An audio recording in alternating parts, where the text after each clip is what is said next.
우리 이제 여기서 보면은 이쪽 우측인데 앉은 자리에서 보면은 좌측 1분단 그 중간 뒤쪽에 한번 보시기 바랍니다. 우리 주일학교 유치부 초등부 아이들이 오늘 설교 후에 있을 발표를 위해서 한편으로는 기대하는 마음으로 한편으로는 긴장된 마음을 가지고 저 앉아서 예배를 드립니다. 어떤 교회에서는 주일날에 부모님과 자녀들이 다 함께 예배를 드리는 가정이 있습니다. 뭐 이스라엘에서는 유대교에서는 그렇게 예배를 드리죠. 성경에 보면 저 아이들이 우리의 믿음의 분명히 자녀임에도 불구하고 저 자녀들이 나중에 자랐을 때에 정말 믿음의 다음 세대가 되어야 되는데 점점 나타나는 현상은 그것과는 정반대의 모습으로 나타나기 때문에 어릴 때부터의 이 주일학교 교육과 올바른 신앙 교육 그리고 우리 믿음의 부모 또 선배들의 이 신앙의 모범이 얼마나 중요한지 모릅니다. 그래서 우리 아이들이 비록 어른들의 말씀 오늘 설교가 저 아이들을 중심으로 듣기 위해서 전하는 말씀은 아니지만 그러나 이렇게 함께 예배드리는 이 모습을 보여드리는 것이 참 중요하다라고 생각이 듭니다. 주일학교 아이들이 점점 줄어들고 또 주일학교가 없는 교회가 많고 그런 것에 비하면 하나님께서 우리 교회는 얼마나 큰 복을 주셨는지 모르겠습니다. 저 우리 아이들을 사랑하는 마음으로 축복하는 마음으로 한번 우리 감사의 박수 한번 할까요?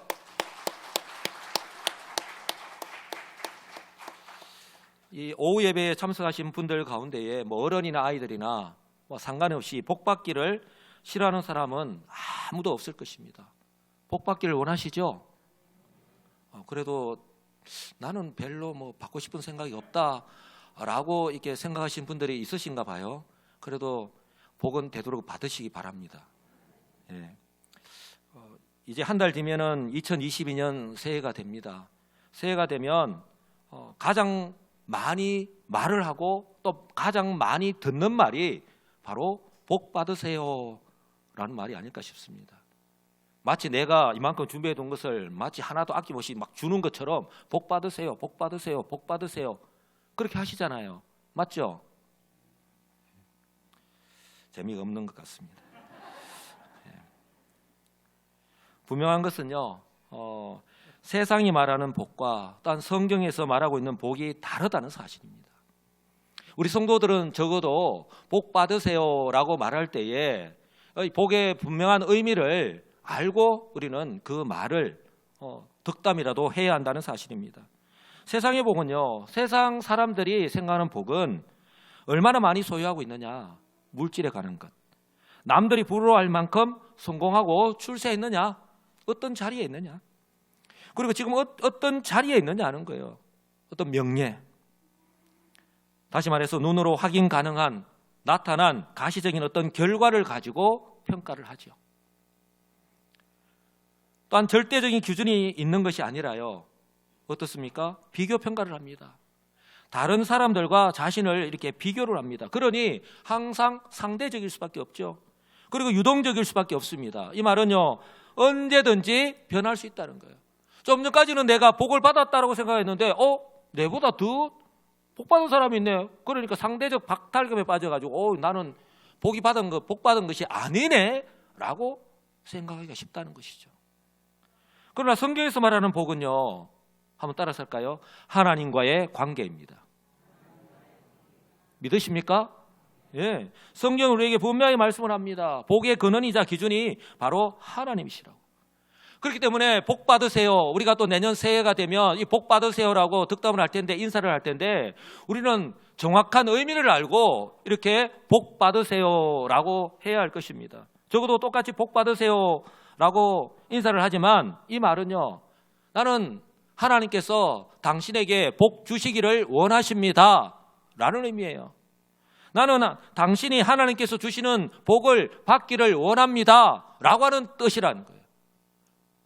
맞죠? 예, 이런 의미를 가지고 우리가 그렇게 한마디라도 할 수 있기를 원합니다.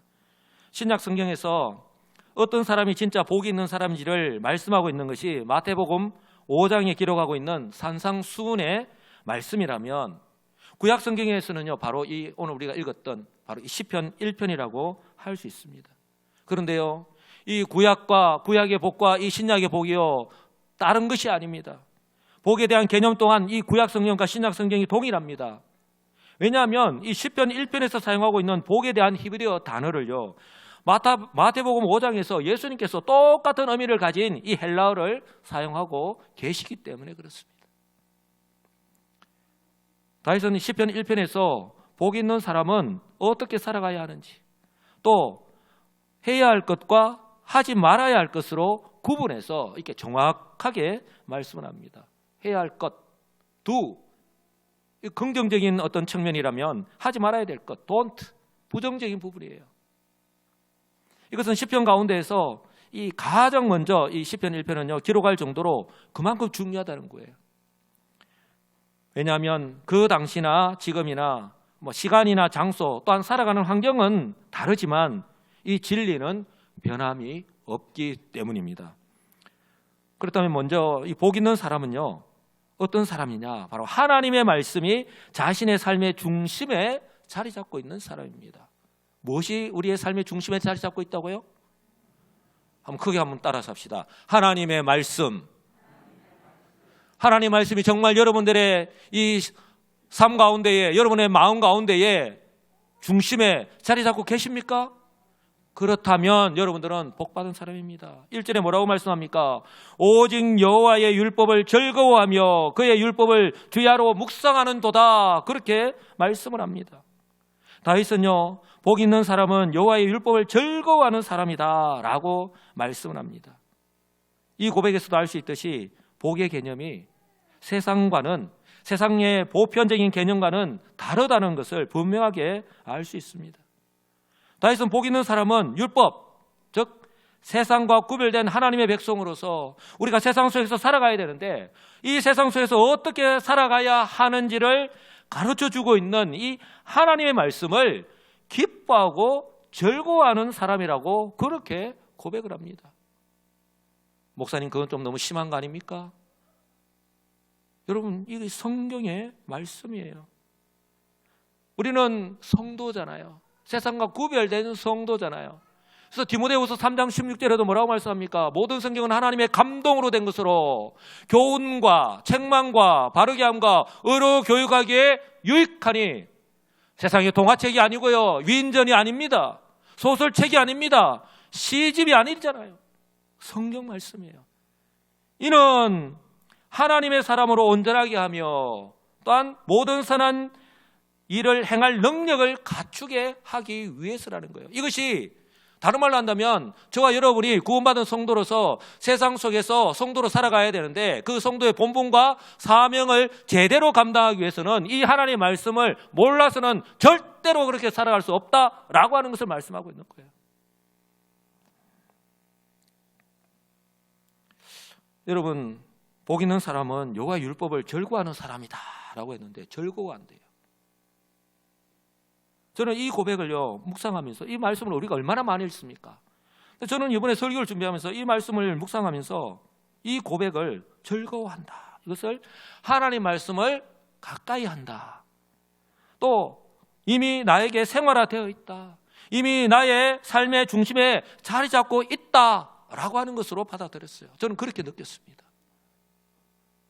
여러분이 이 즐거워한다는 이 표현을 어떻게 생각하십니까? 거꾸로 이야기하면 하나님의 말씀을 부담스럽게 생각하거나 거부감을 가지지 않는다는 것을 의미합니다.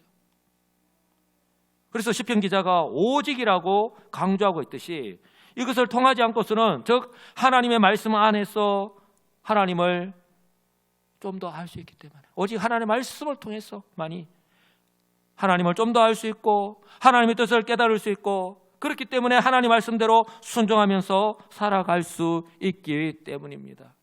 여러분 우리가 예수를 믿고 구원받았지만 하나님 말씀을 우리가 모른다면 하나님에 대해서 알 수도 없을 뿐더러 우리가 하나님의 백성답게 살아갈 수 없다라고 하는 사실을 여러분 잊지 마시기 바랍니다.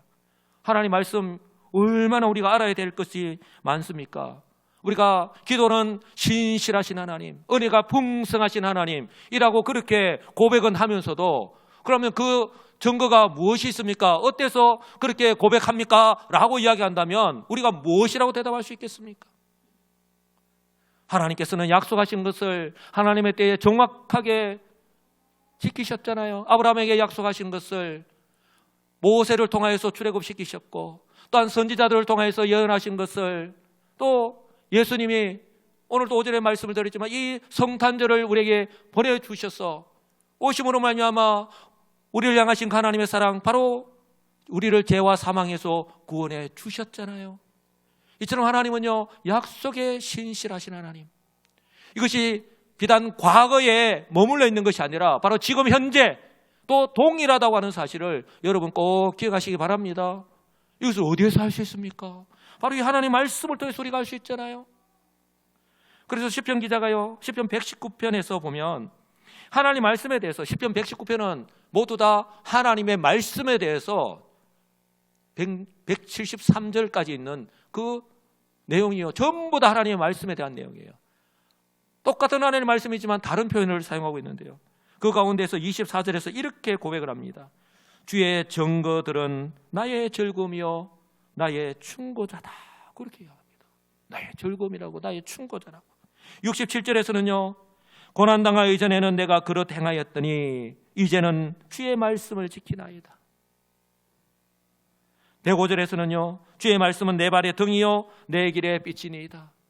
내 마음대로, 내 가고 싶은 대로 가지 않는다는 것이죠. 하나님이 비추어 주시는 대로, 하나님이 인도하시는 대로 내가 간다는 거예요. 그것이 하나님의 말씀입니다. 그 옛날 시편 기자의 고백만이 아니라 수천 년이 흘렀지만 지금도 그리스도 예수 안에서 성도로 살아가는 바로 저와 여러분의 고백 또한 고백이 되어야 할 뿐만 아니라 이 고백이 변함이 없는 줄 분명히 믿습니다. 그렇기 때문에요, 오늘 시편 기자가 이렇게 고백하는 거예요. 한번 따라서 할까요? 말씀을 주야로 묵상합니다. 예, 그렇기 때문에 내가 즐거워하기 때문에 주야로 묵상할 수 있죠. 이 표현은요, 이 시간이 자신의 하루의 삶 가운데에 바로 우선순위에 이미 자리 잡고 있다, 이미 내 삶 가운데 이미 생활화되어 있다라고 하는 것을 지금 말씀하고 있는 거예요. 그러므로 자신이 생각하는 것이나 말하는 것이나 행하는 데까지 영향을 미칠 수밖에 없는 것이죠. 이처럼 우리가요, 무엇을 자주 보고 무엇을 자주 읽고 무엇을 경험하느냐에 따라서 우리의 생각이나 우리의 삶 가운데에 영향을 받을 수밖에 없잖아요, 우리가. 그렇다면 요즘 여러분의 삶 가운데에 이미 생활화되어 있고 이미 습관화되어 있는 것이 있다면 무엇입니까? 무엇이 여러분들의 생각이나 여러분의 삶을 지금 주도하고 있습니까? 눈만 뜨면, 아니 눈을 감았는데도 불구하고 계속 그것이 이 머릿속에서 떠나지 않고 자리 잡고 있습니까? 이미 현대인의 필수품이 되어버린 어쩌면 스마트폰이 아닐까요? 저도 꼭 필요할 때만 보려고 애쓰고 있는데요, 그렇게 쉽지만은 않은 것 같습니다.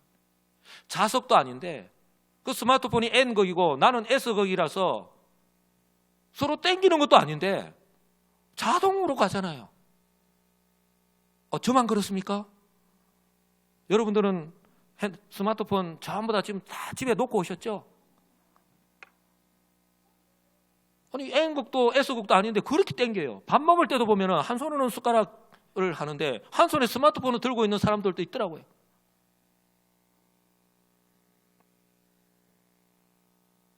오늘 시편 기자의 고백대로 그대로 표현한다면 밤낮 구분하지 않고 하루 종일 관심을 가지고 보고 또 보고 손이 가고 또 가는 것이 이미 습관이 되어버린 것이 바로 이 스마트폰이라는 거예요. 다른 말로 표현한다면 중독이라는 표현까지 사용하잖아요. 그러다 보니 생각하는 것을 싫어하고 신경이 예민해지고 이런 정서적인 문제뿐만 아니라 신체적으로 어떻습니까? 스마트폰 그 정형외과에 가면 일자목, 거북목 이렇게 생긴 사람들에게서 질문하는 제일 많이 하는 질문이 스마트폰 많이 하시죠? 이렇게 질문해요. 한번 가서 물어보십시오. 스마트폰 많이 하면 거북목이 생길 뿐만 아니라 일자목이 됩니다. 좀 자제하세요. 이렇게 이야기합니다. 들어보신 분이 있을지도 모르겠어요.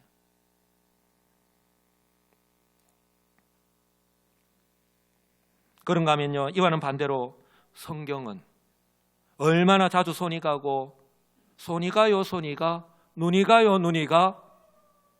여러분 이렇게 손이 많이 가고 읽고 묵상하는지 모르겠습니다. 성경은 날마다 성경을 묵상하라고 했는데 우리는 날마다 묵상하는 것이 스마트폰이 아닌지 모르겠어요. 혹시라도 주일 오전 예배 때에 성경을 처음 읽는 것이 아닌지도 모르겠어요. 여러분, 하나님의 말씀은 생명의 양식이라고 하는 데는요, 다 이유가 있는 것입니다. 왜냐하면 예수를 믿고 거듭난 성도는요, 매일 먹는 육의 양식의 힘으로만 살아가는 존재가 아니라 매일 하나님의 말씀, 즉 영적으로 거듭난 이 영의 양식을 먹고 살아가야 하는, 한번 따라서 할까요? 영적인 사람이기 때문에. 예, 영적으로 죽은 사람은요, 이 영의 양식이 필요가 없죠. 그러니 내 눈에 보이는 대로, 내가 생각하는 대로 그냥 판단하고 행동할 수밖에 없는 거예요. 그러나 우리는 영이 거듭났잖아요. 우리 속에 성령이 계시잖아요. 그러니 우리가 영의 양식을 공급받아서 그 성령께서 인도하신 대로 살아가는 것이 당연한 것 아닙니까? 시편 기자는요, 자신의 삶의 경험을 통해서 이 비밀을 알았던 것입니다. 그래서 오직이라고 말씀하고 있는 거예요. 매일 세상 속에서 살아가지만 하나님께서 하신 말씀을 듣고 깨닫고 순종함을 삶을 살아가는 것이 진짜 복 있는 사람이다 라고 말씀하는 이유가 바로 여기에 있는 거예요. 그런가 하면 이처럼 복 있는 사람이 가까이 하지 말아야 하고 또 본받지 말아야 하는 사람들과 삶의 모습을 성경은 우리에게 말씀을 합니다. 1절에 뭐라고 말씀합니까? 복 있는 사람은, 다 같이 한번 읽어보겠습니다. 복 있는 사람은 악인들의 꾀를 따르지 아니하며 죄인들의 길에 서지 아니하며 오만한 자의 자리에 앉지 아니하며. 분명히 두 가지를 말씀합니다. 사람과 그들의 행위입니다. 이 말은 그 사람들에게서 이런 행위를 보기 때문에, 접하기 때문에 내가 영향을 받을 수밖에 없다는 거예요. 그 사람들이 누굽니까? 악인들과 죄인들과 오만한 자들입니다. 왜냐하면 이 사람들이 하는 말과 행동은요, 선한 행위, 선한 영향을 미치는 것이 아니라 바로 악한 영향을 미치기 때문에 성도로 살아가는 저와 여러분의 삶에 도움이 되거나 유익한 것이 아니라 오히려 걸림돌이 되고 해를 끼치기 때문입니다. 여러분, 만약에 이런 사람들과 친하게 지내면 자주 만날 수밖에 없잖아요. 자주 만나고 그러다 보면 자신도 영향을 받을 수밖에 없는 거예요. 그러다 보면 나중에는 그들과 똑같은 행동을 하고 있는 자기 자신을 발견하게 될 거예요. 이런 말이 있잖아요. 가랑비를 계속해서 맞으면 옷이 젖을 수밖에 없는 것이죠. 또한 권투시합, 요즘은 권투시합 하는 거 잘 보지 못하는데, 권투시합 할 때에 상대방이 상대방 선수를 이렇게 탐색을 하면서 날리는 것이 뭡니까? 뭐라고 부릅니까? 착착, 잽을 날린다 하잖아요. 이게 파악을 하는 거예요. 이 사람의 맷집이 어느 정도인가, 내가 어느 정도 강도로 던졌을 때에 어느 정도로 이렇게 버티는가, 저 사람의 모습을 살피는 거예요. 그런데요, 상대방 선수가 견제형으로 던지는 잽을 피하라는 말이 있습니다. 왜냐하면 그래서 그렇게 훅이나 스테리처럼 이렇게 강하게 때리지는 않는다고 해서 경계하지 않고 가드를 올려서 막지도 않고 그냥 그것을 한 대, 두 대 계속해서 맞다 보면 이것이 누적이 되어가지고 결국은 그 시합에서 패하고 말기 때문입니다. 그러므로 잠언서 13장 20절의 말씀을 저와 여러분이 새겨 들을 필요가 있습니다. 다 같이 한 목소리 읽겠습니다. 지혜로운 자와 동행하면 지혜를 얻고 미련한 자와 동행하면 해를 받느니라. 아멘. 여러분, 미련한 자와 동행하면, 그러므로 올 한 해를 마무리하면서요, 자기 자신을 돌아보면서 오늘 시편 기자가 고백하고 있는 기준으로 볼 때에 나는 정말 복 있는 사람인지, 아니 복 있는 사람으로 살아왔는지, 지금도 복 있는 사람으로 살아가고 있는지 한번 돌아볼 수 있기를 원합니다. 왜냐하면 저와 여러분 또한 만나는 사람들에게 어떤 모습으로든지 간에 영향을 주고 있기 때문입니다. 이왕에 말이 나온 김에 여러분 스스로에게 한번 질문해 보시기 바랍니다. 올 한 해 여러분들은 매일 아니면 주기적으로 어떤 사람을 만났습니까? 지금도 현재 진행일 수도 있는데요, 그 만남과 교제를 통해서 여러분은 어떤 영향을 받았는지, 혹시라도 여러분의 신앙생활하는 가운데에, 혹은 가정생활하는 가운데에, 혹은 직장생활하는 가운데에 이전과 비교할 때에 달라진 것은 없는지, 긍정적이 아니라 부정적으로 말입니다.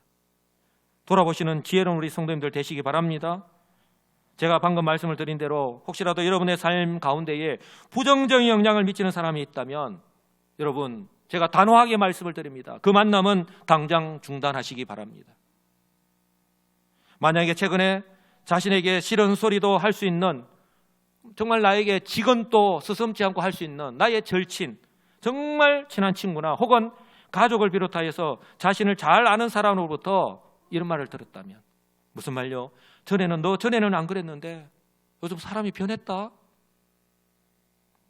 이런 부정적인 말을 들으신다든지, 자기 스스로가 자기 자신의 모습을 볼 때에 요즘 내가 하는 말이나 행동이 변했다는 생각이 든다면 여러분, 더 늦기 전에 그 사람으로부터 유턴하시기 바랍니다. 아무도 아멘 안 하시네. 네, 긍정적으로 봅니다. 우리 성도님들은 그런 분들이 한 분도 없기 때문에. 그런 말과 행동은요, 더 이상 따라하지 마시기 바랍니다. 그 모임과 장소는 더 이상 가지 마시기 바랍니다. 여러분, 그리스도 안에서 저와 여러분은요, 이미 복받은 사람입니다. 믿으시기 바랍니다. 그러므로 우리에게 필요한 것은요, 복받은 사람답게 살아가는 것입니다. 더 이상 세상 사람들처럼, 더 이상 세상의 기준에서 자기 자신을 바라보면서 다른 사람들과 비교 평가한다든지, 지금 현재 자신의 처한 형편과 환경을 바라보면서 나는 복받은 사람이다, 아니면 나는 어떻게 이렇게 지지리도 복이 없는지 모르겠다라고 그렇게 판단하지 마시기 바랍니다. 여러분, 복의 근원은, 복의 기준은 하나님이십니다. 그러므로요, 그 마지막 또한 하나님께서 판단하십니다. 시편 기자는 앞서 고백한 것처럼 하나님을 믿고 하나님의 말씀을 마음에 새기고 그 말씀대로 살아가는 사람을 다른 표현으로요, 의인이라 그렇게 지칭합니다. 이 사람들이 걸어가는 길, 그들의 삶 또한 여호와께서 인정하신다고 분명하게 말씀을 합니다. 여러분, 이것이요 바로 저와 여러분이 이번 한 주간 또 이 세상과는 구별된 성도답게 살아가야 하는, 아니 살아갈 수 있는 이유인 줄 분명히 믿습니다. 반면에 시편 기자는요, 하나님을 모르고 하나님을 믿지 않고 오직 자신의 생각과 뜻대로 살아가는 사람, 그 사람을 악인이라고 표현을 하면서 그 길은 지금 당장은 유익한지 모르지만, 지금 당장은 화려한지 모르지만, 지금 당장은 사람들로부터 이야 이렇게 칭송을 받을 줄 모르지만 결국은 망한다고 그렇게 결론을 맺습니다. 이처럼 서로 상반된 결과가 나타나는 이유는요, 결국은 우리의 인생은, 즉 우리 각자에게 주어진 인생을 어떻게 살아가느냐에 따라서, 다시 말해서 자신의 정체성을 분명하게 알고 그에 걸맞게 살아가느냐의 유무에 따라서 하나님 앞에서 평가를 받게 되어 있는 거예요. 바라기는요, 우리가 너무나도 잘 아는 말씀이지만 오늘 이 말씀을 다시 한 번 더 우리의 마음 가운데 새기시고 우리의 남은 인생을 복받은 사람답게 살아가시는 우리 복된 우리 시민교회 성도들이 다 되시기를 우리 주 예수 그리스도의 이름으로 간절히 축복합니다.